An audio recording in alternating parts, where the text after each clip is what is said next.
ആമേൻ നിന്നെ വിളിച്ച് വേർതിരിച്ചിട്ട് ആമേൻ നിന്റെ ജീവിത യാത്രയുടെ പകുതിയിൽ വെച്ച് ആമേൻ എല്ലാം തീർന്നു, ആമേൻ എനിക്ക് അബദ്ധം പറ്റിപ്പോയെന്ന് പറഞ്ഞ് ആമേൻ നിന്നെ തിരിച്ചു വിളിക്കുന്നവനല്ലെന്ന കർത്താവ് ആമേൻ അതിൻ്റെ പൂർണ്ണതയിൽ നിന്നെ നടത്താൻ വിശ്വസ്തനാ.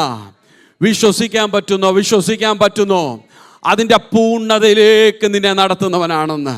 മരണവും ജീവനും നാവിൻ്റെ അധികാരത്തിലിരിക്കുമ്പോൾ ദൈവം തന്ന അധികാരം ഉപയോഗിക്കാൻ എത്ര പേർ തയ്യാറാകും? Praise the Lord. എൻ്റെ സമയമായിട്ടില്ല പിശാചേ. എൻ്റെ ദൈവം പറഞ്ഞ വാഗ്ദത്തങ്ങൾ ഇനി നിവർത്തിക്കപ്പെടാനുണ്ട്. എൻ്റെ ഭാവിയുടെ മേൽ, എൻ്റെ ജോലിയുടെ മേൽ, എൻ്റെ തലമുറയുടെ മേൽ, എൻ്റെ കുടുംബത്തിൻ്റെ മേൽ അനേക വാഗ്ദാനങ്ങൾ ഞാൻ പ്രാപിക്കേണ്ടതാ. അനേക വാഗ്ദത്തങ്ങൾ ഞാൻ കാണേണ്ടതാ. നീ ഒരുക്കിയ ചൂരച്ചെടിയാ നീ കാണുന്നതെങ്കിൽ അതിൻ്റെ അപ്പുറത്ത് കനലിന്മേലൊരപ്പം എനിക്ക് വേണ്ടി അവൻ ഒരുക്കിക്കൊണ്ടിരിക്കുക. ഒരു തുരുത്തി എനിക്ക് വേണ്ടി അവൻ നിറച്ചുകൊണ്ടിരിക്കുക.